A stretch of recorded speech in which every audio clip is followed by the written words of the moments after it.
belajar mengajar pada pagi hari ini, yaitu mata pelajaran pendidikan agama Islam.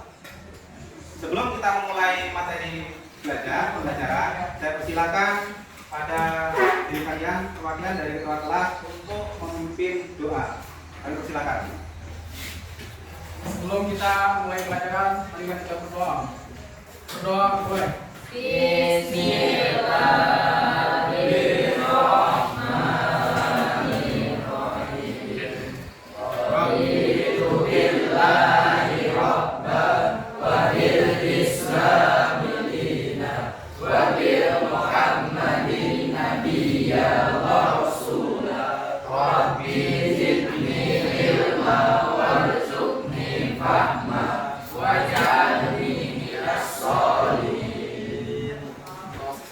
Terima kasih. Selanjutnya untuk menambah rasa cinta nasional pada diri kita, kami persilakan pada diri kalian untuk menyanyikan lagu Indonesia Raya. Perwakilan pada kalian maju ke depan untuk menyanyikan lagu Indonesia Raya. Silakan.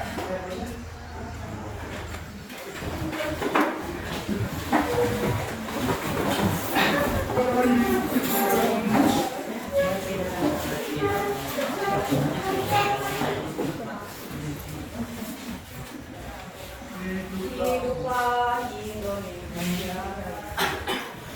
Indonesia tanah airku, tak tumpah darah merdeka. Hiduplah Indonesia Raya.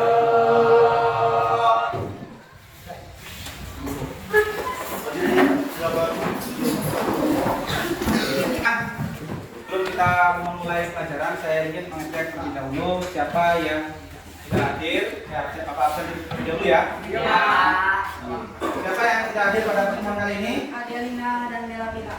Hadirnya dengan jelas. Kenapa? Sakit. Ya, mari kita doakan yang sakit mudah-mudahan mereka sembuh. Selamat malam.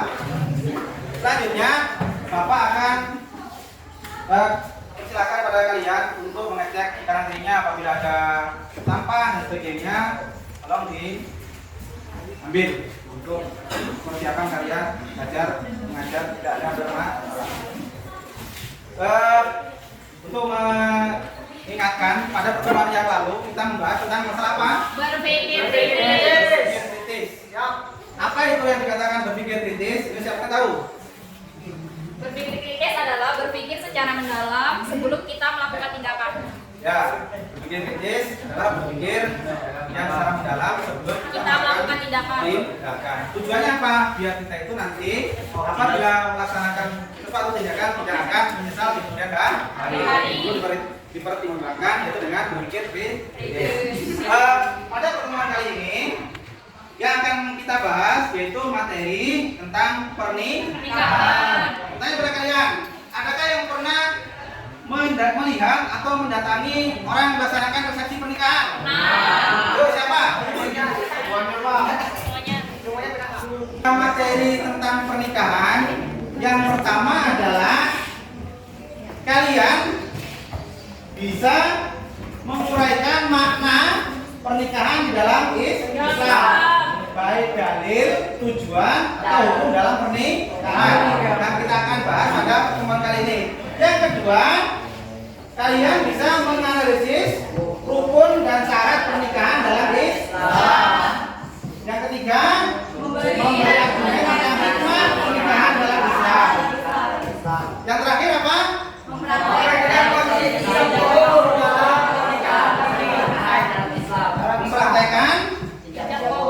jam kabul dalam pernikahan Islam. Nah, materi yang akan kita pelajari pada pertemuan kali ini bertujuan itu, yaitu keempat hal tersebut.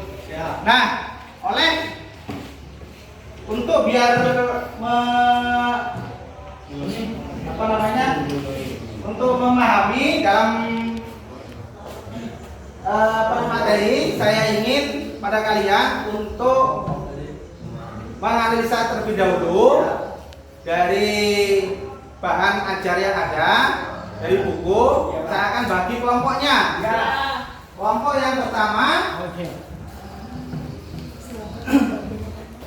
sudah dibagi kelompoknya ya?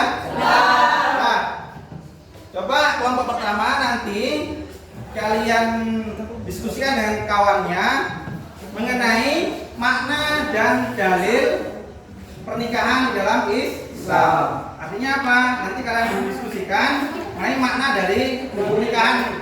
Nikah itu apa? Seperti itu ya. Kelompok 2 membahas tentang hukum nikah dan syarat pernikahan. Coba nanti digali di bukunya. Baik, bisa kalian lihat di internet. Kelompok 2 membahas tentang hukum nikah dan syarat pernikahan. Kelompok 3 membahas tentang tujuan nikah dan rukun nikah. Diskusikan dengan kawannya ya.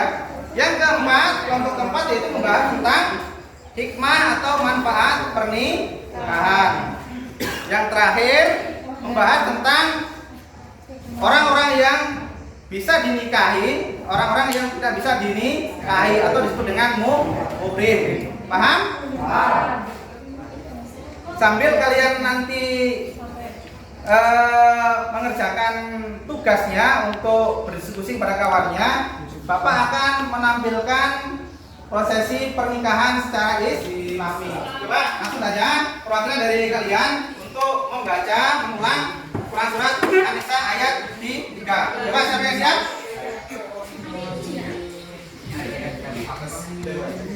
Siapa? Yo.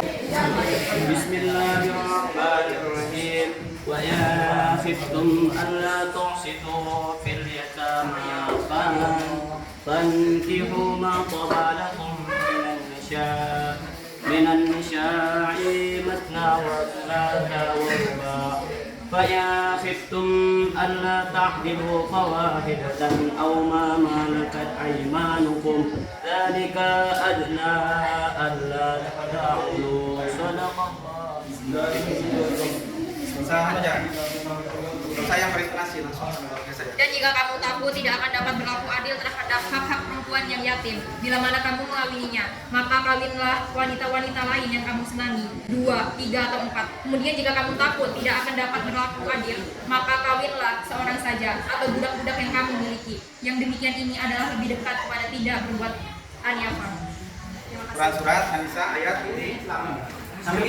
Nanti apabila ada yang kurang jelas bisa ditanyakan dan bisa didiskusikan bersama.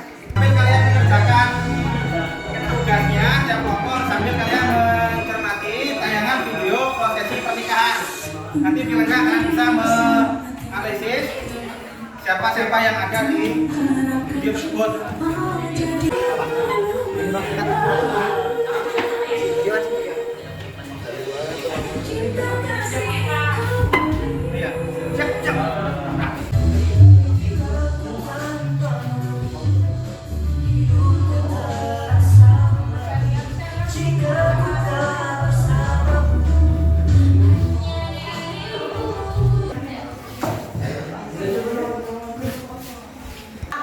Kalau siap, saya ingin dari kalian mempresentasikan diskusi dari kelompoknya sesuai dengan topik yang kalian Bapak bagi tadi.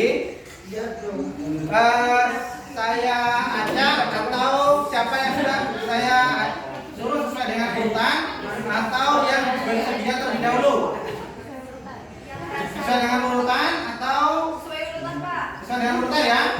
Berarti kalau kalian sudah siap, berarti kalau saya tunjuk siap kalian mempresentasikan hasil diskusi dari topik yang kalian terima tadi yang Bapak kasih. Paham ya? Paham. Yuk, kelompok 1 tolong presentasikan hasil diskusi menganalisa tentang topik makna dan dalil pernikahan di dalam Islam. Coba dibaca. Coba berdiri. Sambil menyampaikan dari kelompok siapa, namanya siapa ya? Perkenalkan, kami dari kelompok 1, dengan saya juru bicara An-Nisa. menyampaikan tujuan utama dan makna dalil hukum pernikahan. Tujuan utama pernikahan dalam Islam ialah menjauhkan dari perbuatan maksiat. Sebagai seorang muslim, kita memiliki panutan dalam menjalankan kehidupan sehari-hari. Alangkah baiknya meniru yang diajarkan oleh Nabi Muhammad SAW. Salah satunya menjalankan pernikahan dengan niat yang baik. Maknanya, Islam memandang bahwa pernikahan merupakan sesuatu yang luhur dan sakral, bermakna ibadah pada Allah, mengikuti sunnah Rasulullah, dan dilaksanakan atas dasar keikhlasan, tanggung jawab, dan mengikuti ketentuan-ketentuan hukum yang diindahkan. Terima kasih. Ya, beri aplaus untuk kelompok 1 pembahasan tentang makna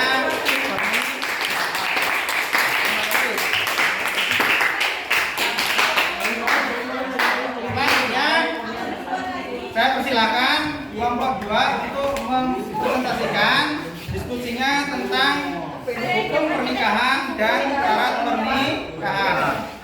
Coba, kamu persilakan. Berdiri. Perkenalkan namanya dan dari kelompok apa, pembahasan yang dibahas tentang apa tadi? Kenalkan, nama saya Aida Mirsada dari kelompok 2. Di sini saya akan menjelaskan tentang hukum nikah dan syarat pernikahan.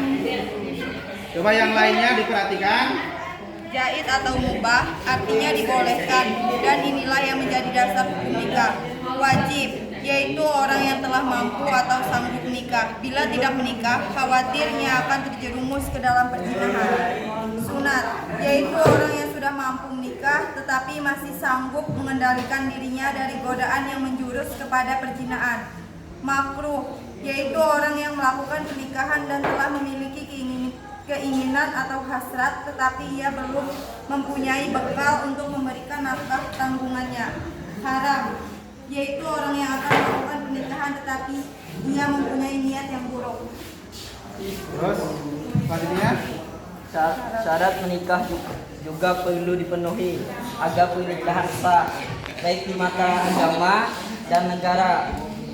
Dan berikut ini adapun syarat menikah yang perlu Anda ketahui. 1. Ada calon mempelai baik laki-laki maupun perempuan. 2. Bukan laki-laki mahram bagi calon istri. 3. Mengetahui wali akad nikah. 4. Sedang tidak melaksanakan haji. 5. Bukan karena paksaan. 6. Ada mahar. 5 untuk yang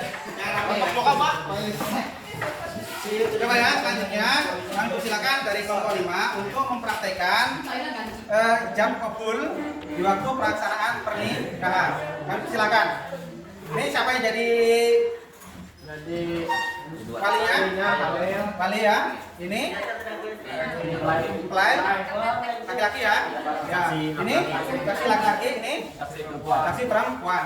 Coba, kami silakan.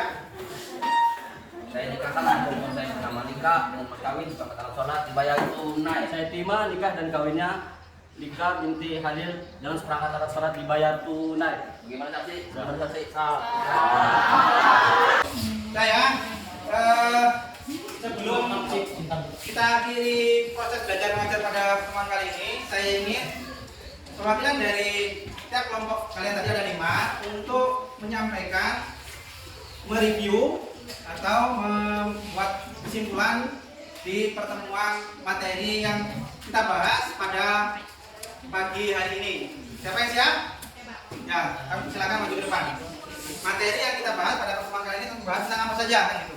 Tentang topik pernikahan di dalam Islam. Perkenalkan, nama saya Sistu Apriani. Di sini saya dari kelompok 4 ingin membahas kembali tentang materi yang kita pelajari dari awal sampai akhir ini.